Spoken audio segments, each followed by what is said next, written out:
December 6th, 2021, the same day that CrimeCon would post this hour-long interview panel with the family of Libby German, ISP released the following announcement via YouTube.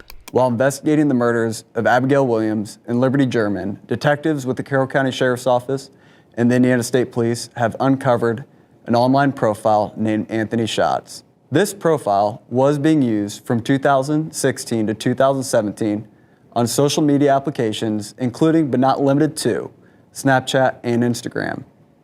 The fictitious Anthony Schatz profile used images of a known male model and portrayed himself as being extremely wealthy and owning numerous sports cars. The creator of the fictitious profile used this information while communicating with juvenile females to solicit nude images, obtain their address, and attempt to meet with them. Pictured on your screen, you'll see images of the known male model and images of the fictitious profile sent to the underage females. We have already identified the male in these images that were used by Anthony Schatz. The male in the photo is not the person of interest in the investigation. Detectives are seeking information about the person who created the Anthony Schatz profile.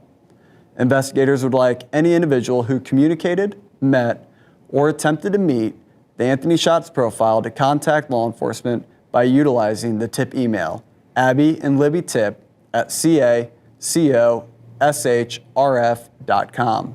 Please provide as much information as you possibly can. For example, when you communicated with Anthony Schatz, how you communicated with the profile, what social media applications the account used, and if Anthony Schatz attempted to meet you or obtain your address. If you have saved images or conversations with Anthony Schatz profile, please attach them to your email. Anthony Schatz. Ever heard of him? I wish. New information to us as of last night, before everybody else, but still new information. I'm kind of torn. I would never want to think that social media was a connection in this, but also I do hope that there's a connection now. Obviously, we want justice. We want this to be over, and if that's the connection that has to be made to get justice.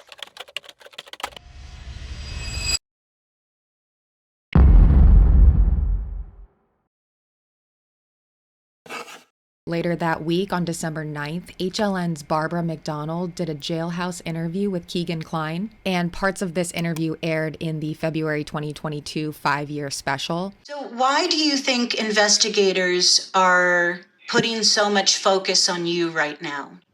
I have not a clue. I think it's because they said I was the last person to talk to her, is what they've told me. And then she shows up at the bridge and they're abducted and later found dead. Right.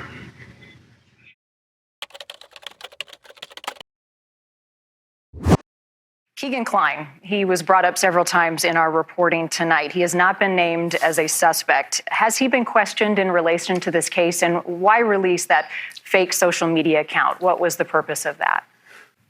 Yeah, again, a very dynamic situation and very strategic decision to do that.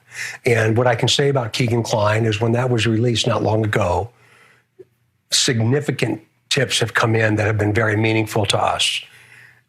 So we're just beginning with the Anthony Schatz profile and what that might mean to the Delphi homicides. Do you think it's possible that your sister and Abby were communicating with this account? I think that the account is definitely important and that we have to keep sharing it and putting it out there because for whatever reason, law enforcement thinks it's important.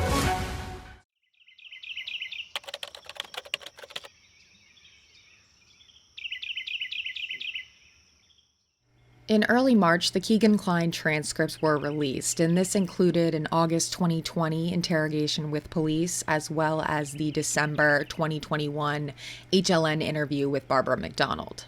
So it appears that these documents were filed on March 3rd in the Miami County Clerk's office, which presumably is how the murder sheet got a hold of them.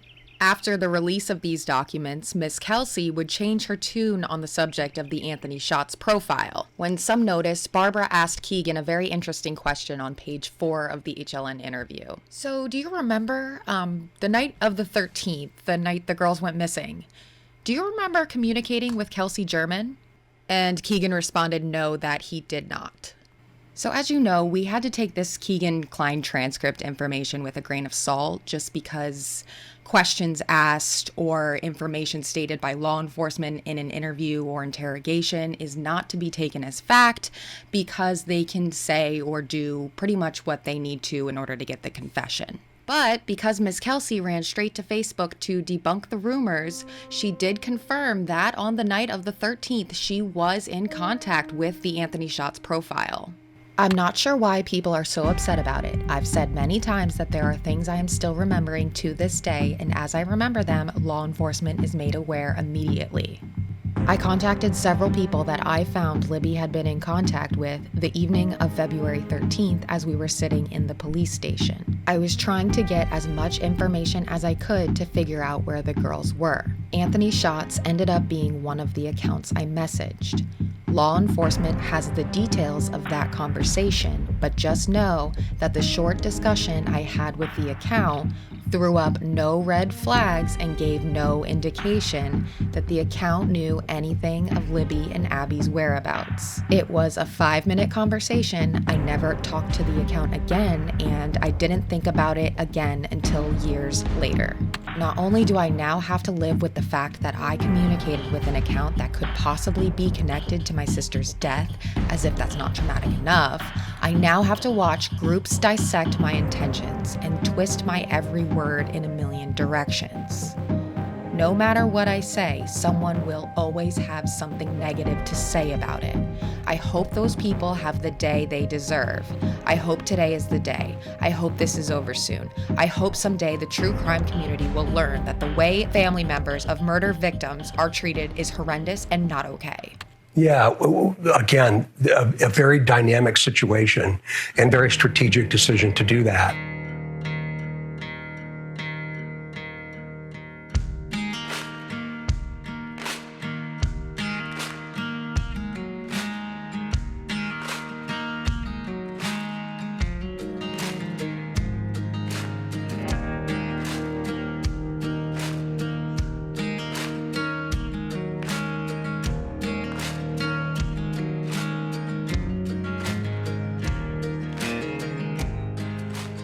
And the only person right now that you're telling me had access to the Anthony Schatz account was you.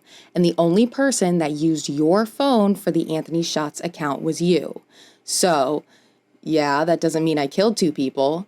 I didn't say that, but you did sure tell her then that you were supposed to meet her and she didn't show up, though.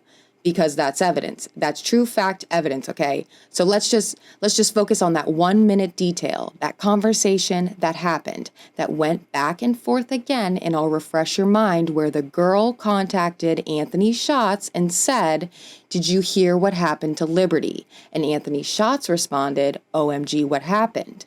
And then she goes and tells him what happened, and then Anthony Schatz says, "Well, I was supposed to meet that girl, but she never showed up." So let's focus on that one conversation of evidence we know is true, and it doesn't matter if you remember or not.